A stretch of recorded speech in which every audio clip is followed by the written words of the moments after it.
Good morning everybody. I am Vishvendra and I am the founder of optimal success trajectory. आज मैं centre of मास के विषय में आपसे बात करूँगा।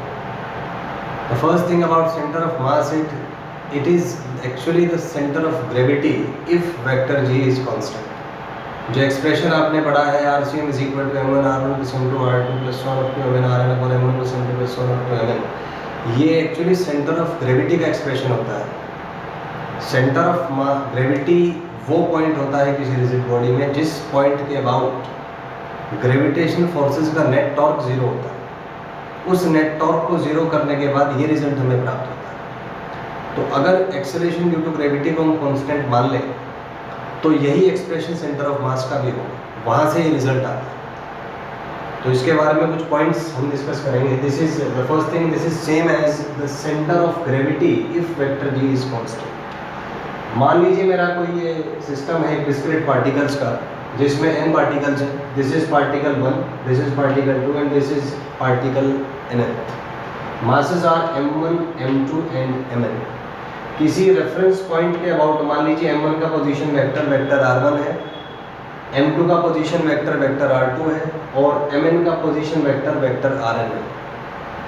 तो रिजल्ट जो है सेंटर ऑफ मास का, क्योंकि रिजल्ट सिलेबस में नहीं है आपके, लॉजिक मैंने बता दिया आपको कि नेट ग्रेविटेशनल टॉर्क को आप जीरो कर दीजिए।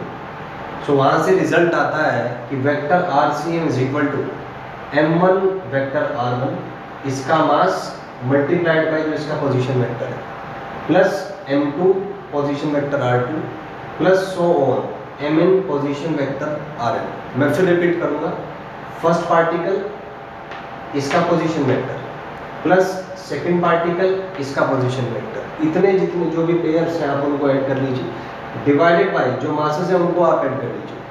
तो इस एडिशन को हम मैथमेटिकली एक्सप्रेस कर सकते हैं sigma mi vector i is equal to 1 to n, क्योंकि n टर्म्स हमारे पास है, divided by sigma mi i is equal to 1 to n। So this is for a discrete particle system. I think ये आपको clear हो गया होगा। कई बार हमें एक कॉन्टिन्यूस बॉडी दी होती है, जैसे कोई rod, disc, ring, solid sphere, monosphere, cylinder. तो उसमें हम क्या करते हैं, छोटा सा एलिमेंटल पार्टिकल मानते हैं जिसका मास dm है और जिसका पोजीशन वेक्टर r है। तो आप जानते ही होंगे कि समेशन और इंटीग्रेशन इक्विवेलेंट होते हैं। तो अगर हमारे पास कोई कॉन्टिन्यूस पार्टिकल सिस्टम है तो उसमें सिग्मा की जगह हम इंटीग्रेशन का यूज़ करते हैं, because basically integration is all about addition in a continuous way.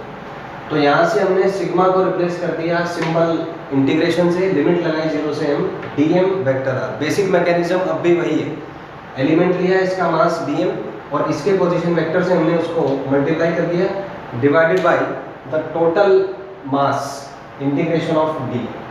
तो इस तरीके से आप किसी कॉन्टिन्यूस मास सिस्टम का सेंटर ऑफ मास के जो पोजीशन वेक्टर है वो फाइंड कर सकते हैं।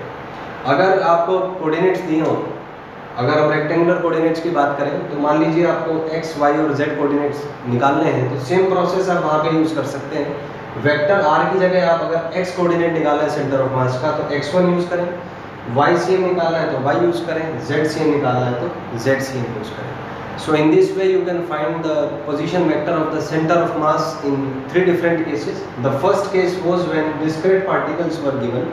So what you need to do is RCM is equal to m1 r1 plus m2 r2 plus so on up to mn rn divided by m1 plus m2 plus so on up to mn। अगर continuous particle system है तो आप sigma को replace करते हैं integration से, एक छोटा सा एलिमेंट माने dm जिसका पोजीशन वेक्टर r है, 0 से n तक उसको इंटीग्रेट करें डिवाइडेड बाय इंटीग्रेशन dm 0 से n। नेक्स्ट इज अगर आपको xcm, ycm या zcm निकालना है तो वेक्टर r की जगह आप x यूज़ करें। ये जो रिजल्ट्स मैं बता रहा हूँ इसको आप लिख के देखें, इसकी प्रैक्टिस करें और इस वीडियो को बार बार देखें जब तक आपको सारी चीज़ें अपने आप कंठस्थ नहीं हो जाती। और मेरी एक बात याद रखिएगा, संस्कृत में एक श्लोक कहा गया है, पुस्तकस्ता च विद्या परस्तगतम च धनम कार्य रूपे समुत्पन्ने नसा विद्या न तद्धनम। पुस्तक में लिखी विद्या और दूसरे के हाथ में गया धन समय पड़ने पर कभी काम नहीं आता। विद्या वही काम आती है जो आपको कंठस्थ हो और धन वही काम आता है जो आपके हाथ में हो। सो शब्दों पर नहीं, अपने अनुभव पर यकीन करें। जो भी आप पढ़ते हैं वो आपको कंठस्थ होना चाहिए, तभी आप अपने प्रश्न पत्र हल कर पाएंगे, तभी आप उसमें परफॉर्म कर पाएंगे एग्जाम में। Thank you and have a nice day.